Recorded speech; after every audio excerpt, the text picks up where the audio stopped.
The Great One, Audie Murphy, and the Lewinsky scandal are all on this day. Welcome back to On This Day. Today's date is January 26, 2023. It is the 26th day of the year. There are 339 days left in 2023. It's the fourth Thursday in the fourth week and the 37th day of winter. You got 53 days left until spring. If today's your birthday, your birthstone is a garnet. Today is National Clashing Clothes Day. We celebrate National Clashing Clothes Day on the fourth Thursday in January every single year. On this day, people are encouraged to dress in clashing clothes. Items from head to toe. Anything that is a neutral color like white, black, or gray is a no-go. It has to be different colors. Navy and brown also match with most colors, so you gotta, take them out of your wardrobe for the day. If you got a polka dotted shirt and striped pants, wear them. Pink, blue, and khaki green? Why not? You're supposed to go with the most ridiculous outfit you can on this day, and I encourage all of you to do it. You will feel better about yourself.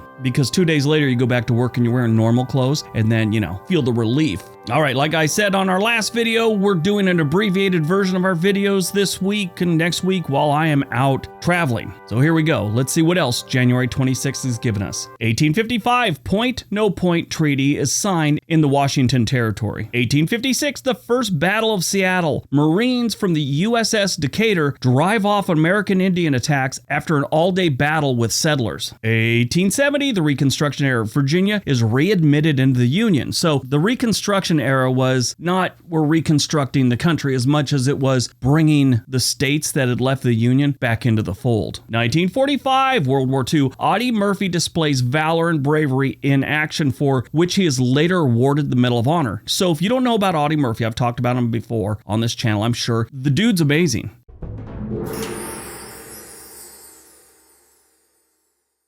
He was an amazing soldier. He's only about 5'6". And as far as I know, he is the most decorated soldier in American history. He won 24 medals from the Congressional Medal of Honor on down. He was given other ones from like the French, which were equal to about the Medal of Honor. Just amazing man. They did a great movie about him back in like 60s called To Hell and Back, about his story, World War II and all that. They need to remake the Audie Murphy story. After World War II, he went on to be an actor. Sadly, he was drinking pretty heavy, and that kind of ruined a lot of his life, and he finally died in a plane accident, sadly. The man was a great shot with a rifle because he grew up in eastern Texas in a rural community, and they were basically poor, so he did a lot of hunting for his dinner, and a lot of that was squirrel. 1959, the 41-acre Chain Island is listed for sale by the California State Land Commission for a minimum bid of $5,226. If you could own that now, it would probably still be kind of worthless. There's nothing on it to this day. If you don't know where it is, it's in the San Francisco Bay Area. It's right near Pittsburgh, California, and in the San Joaquin River, right before it turns into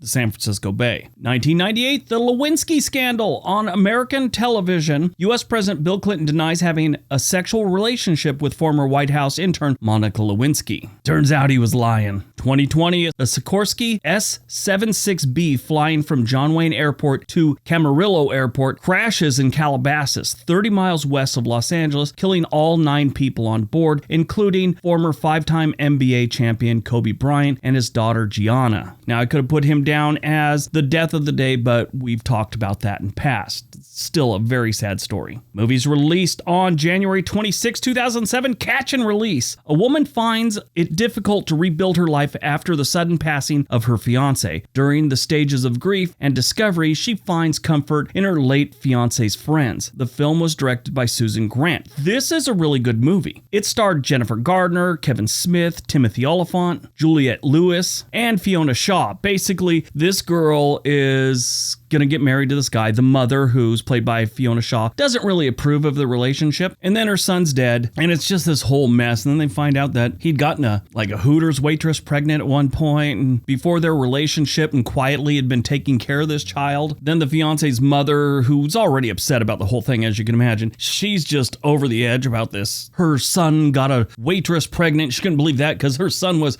way above that. That's the mother's attitude of the whole thing. But it's a great movie. Born on January 26, 1961, the Great One, Wayne Gretzky. That's what they call him, the Great One. Four-time Stanley Cup champion during his time with the Edmonton Oilers, who tallied over 200 points in 4 separate seasons and broke countless records in his 20-year career. Wayne Gretzky is one of the greatest hockey players ever. What's incredible is he wasn't the flashiest, he wasn't the fastest, he wasn't the most athletic. He was just incredibly accurate when he shot the puck and when he passed. And he knew the game and he knew the patterns just better than anyone. When you know a game so well, you can anticipate what the opponent's going to do probably before they know what they're going to do in most cases. And this helped him in his career. He's an amazing hockey player. His father made a rink in their backyard, which was called the Wally Coliseum. He married actress Janet Jones. She was big in the 1980s. She was in like Annie, Grease 2, Staying Alive, The Flamingo Kid, Chorus Line, A League of Their Own, actually. She didn't have a big part, but she was in there. And she didn't do much acting. Her greatest role, though, was one time at a hockey game. The glass came down from in front of her and kind of hit her, and oh my god, you could just see the acting skills as she pretended she was fainting. It was ridiculous. Died on January 26, 1979, Nelson Rockefeller, businessman and politician who served as the 41st Vice President of the United States under President Gerald Ford from 1975 to 1977. He was also the 49th Governor of New York from 1959 to 1973. He worked at Chase National Bank and was a Museum of Modern Art trustee. And yes, his grandfather was the industrialist and philanthropist John D. Rockefeller. He was married to his second wife, I love this woman's name, Happy Rockefeller, from 1963 until his death in 1979. He had 6 children. He died of a heart attack.